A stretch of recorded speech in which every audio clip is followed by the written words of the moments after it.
बरेली रामगंगा नगर आवासीय योजना के विस्तारीकरण के लिए 12 गांव के किसानों ने अपनी जमीन देने से इनकार कर दिया है।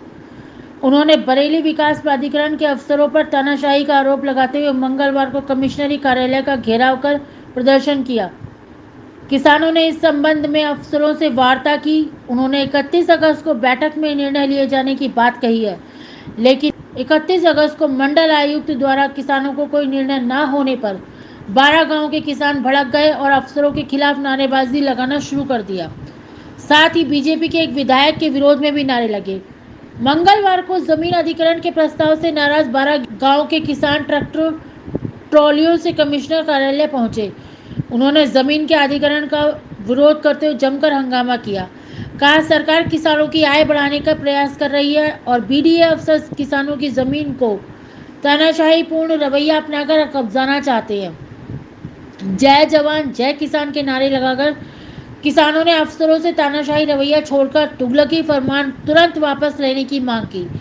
वहीं पहुंचे भारतीय मजदूर किसान यूनियन राष्ट्रवादी के प्रदेश अध्यक्ष मुन्ना लाल मिश्रा ने किसानों की समस्या को गंभीरता से लेते हुए मंडल आयुक्त बरेली व बीडीए को पत्र लिख के किसानों की जमीन में दखल न देने की बात कही है।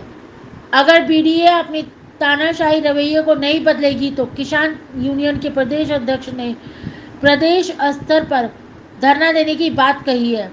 बरेली उत्तर प्रदेश से जुबैर खान की रिपोर्ट। देखते रहिए आपका अपना चैनल आंचलिक खबरें, अपनों की खबर आप तक। भारतीय मजदूर किसान संगठन राष्ट्रवादी का प्रदेश अध्यक्ष हूँ और आज ये 12 गांव के किसान यहाँ कमिश्नर साहब के कार्यालय पर आए हुए हैं। कमिश्नर साहब ने इनको आज 10 बजे का समय दिया था कि आप लोग आएंगे, वार्ता करेंगे, उसके बाद में जो भी वार्ता में निकलेगा उसके बाद में आपकी ज़मीनें जो है वो ली जाएंगी। ये 12 गांव हैं, 12 गांव के लोग यहाँ इकट्ठे हैं। कमिश्नर साहब चले गए हैं बदायूं दौरे पे और इनको सबको जो है रास्ते में पुलिस के द्वारा और पार्टी के एक ब्लॉक प्रमुख द्वारा काफ़ी देर रोके रखा गया।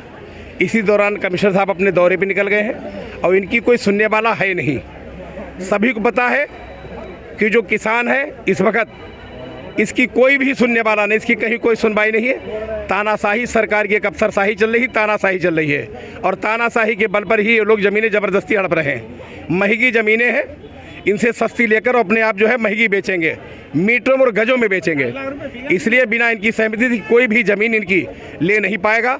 अगर कहीं पर रोड बनवा दे उसको हम फिर पुनः ही दोबारा जुतवा देंगे। तो ये पहले भी किसान आके कमिश्नर साहब से मिल चुके हैं, पहले भी आश्वासन मिला है। तो जो आश्वासन मिला है उन्होंने कहा था कि आपकी बिना सहमति की कोई ज़मीन नहीं ली जाएगी, लेकिन ऐसा हुआ नहीं है। ज़मीनें जो है अधिग्रहित की जा रही हैं और इसी वजह से कमिश्नर साहब मिलने को तैयार नहीं है।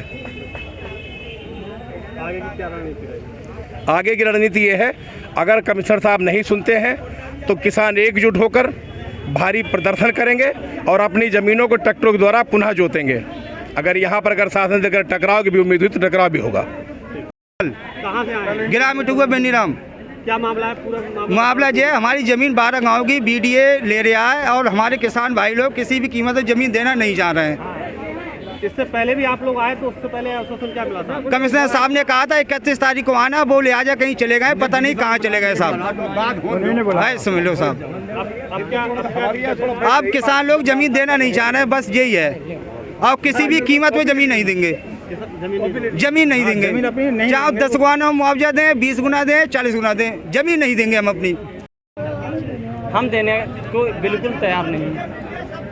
ज़मीन किसी कीमत पर नहीं देंगे, अपनी ज़मीन नहीं देंगे। अरे शोर मत मचाओ। शोर क्यों मचा रहा है ना? कुछ हम यहाँ धरना देंगे, रोड बंद करेंगे, कोई ना कोई तो सुनेगा हमारी साहब। हमारे सुनने को तैयार नहीं है। हमारे हाथों में कटोरा आ गया, बिना पूछे अखबार में निकाल दी कि साहब हमारी जमीन चली गई। हम लोग बहुत परेशान हैं। आने गए तो पता लगा कि नहीं करा सकते हो, और जबकि ये लोग कह रहे हैं कि हमने आपकी ज़मीन नहीं ली है, आपकी इच्छा है, आप जब चाहो तो दो।